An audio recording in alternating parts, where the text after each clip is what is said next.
और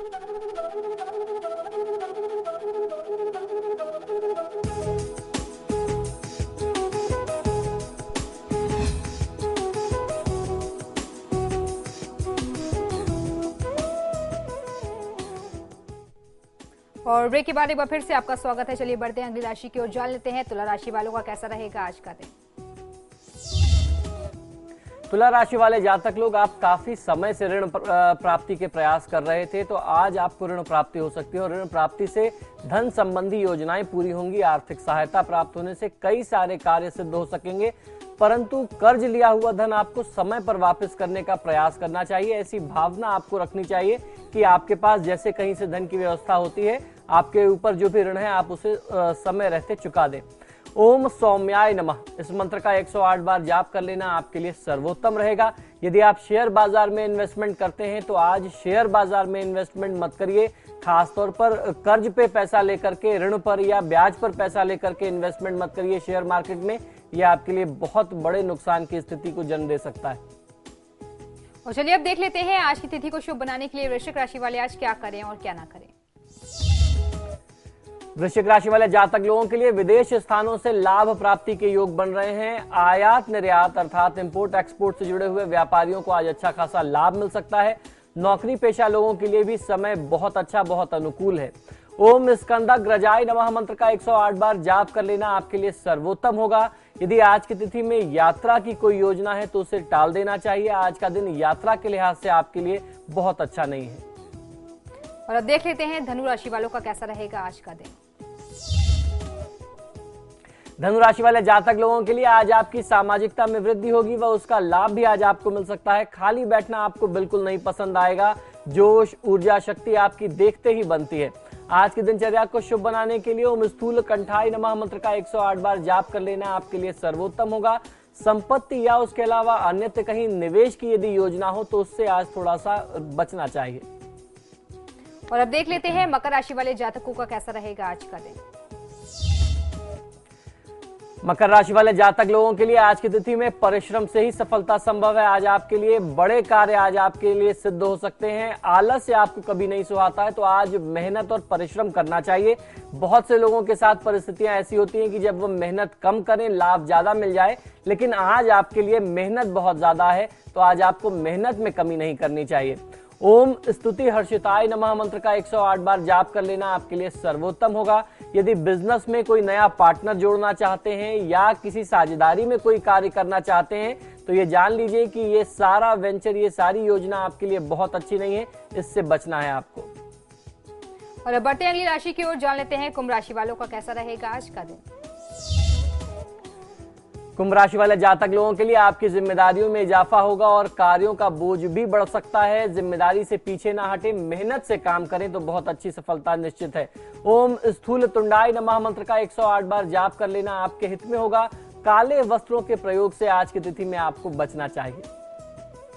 और अब बात करते हैं आखिरी राशि की, देख लेते हैं क्या कहते हैं मीन राशि वालों के आज के सितारे। मीन राशि वाले जातक लोगों के लिए अत्यधिक जोखिम व वाद विवाद से व्यावसायिक क्षेत्र में तनाव की स्थिति उत्पन्न हो सकती है। तनाव को बचा करके कुछ सृजनात्मक, कुछ कंस्ट्रक्टिव काम करना चाहिए। ऐसा आपका एफर्ट होना चाहिए, ऐसा प्रयास हो कि कुछ कंस्ट्रक्टिव आप करें, कुछ नया कर सके। ओम स्वयं सिद्धाय नमः मंत्र का 108 बार जाप कर लेने से आपको अपने हर कार्य में, हर क्षेत्र में बहुत अच्छे से दैवी कृपा के माध्यम से सिद्धि प्राप्त होगी। किसी की निंदा करने में आज बहुमूल्य समय को नष्ट मत करिए।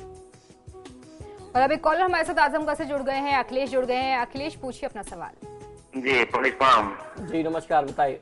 जी हमारा जो है जन्मतिथि 28 सितंबर 1981 है। जी जी, तो हमारा जो अभी नौकरी का योग कब बन रहा है, थोड़ा समय बताइए और जन्म स्थान बताइए। 28 सितंबर सन 1981 ये रात में तारीख हो गई, समय बताइए।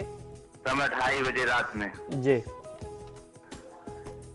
बिल्कुल, देखिए आपने अपनी नौकरी के बारे में प्रश्न किया है। वर्तमान समय में ये जो राहु की महादशा है और बुध की अंतर्दशा है, ये आपकी नौकरी के लिए बहुत अच्छी है। राहु जो है नौकरी ही कराता है और नौकरी के लिए बहुत अच्छी स्थिति उत्पन्न करता है।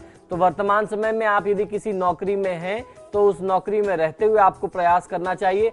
नौकरी छोड़ करके घर बैठना और फिर प्रयास करना, ये कभी भी किसी व्यक्ति के हित में नहीं होता। खासतौर पर राहु की दशा में किसी नौकरी में रहते हुए प्रयास करके आप किसी दूसरी नौकरी में जाएं, वो आपके हित में होगा। और ऐसे समय में ओम रांग राहुवे नमः मंत्र का 108 बार जाप करना, शनिवार को किसी दरिद्र नारायण व्यक्ति को, किसी भूखे व्यक्ति को, गरीब व्यक्ति को भरपेट भोजन कराना, भोजन में खासतौर पर मीठा, नमकीन और चटपटा भोजन होना वो ज्यादा अच्छा होता है राहु के लिए। तो ऐसा आप उपाय करिए, कम से कम 3 शनिवार ये कर लीजिए, आपको सफलता मिल जाएगी। और अब दर्शकों के लिए एक महत्वपूर्ण जानकारी, चलिए पंडित जी से जान लेते हैं आज का महा उपाय।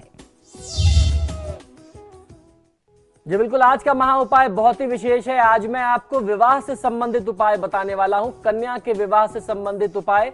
ये एक ऐसा विषय है जिसके बारे में हमने बहुत ज्यादा बात की है, अक्सर बात की है। हम अक्सर बात करते रहते हैं कि कन्या के विवाह से संबंधित आपको कुछ ना कुछ उपाय बताए जाएं, क्योंकि ये एक ऐसा विषय, इससे संबंधित प्रश्न हमसे लोग बहुत ज्यादा करते हैं।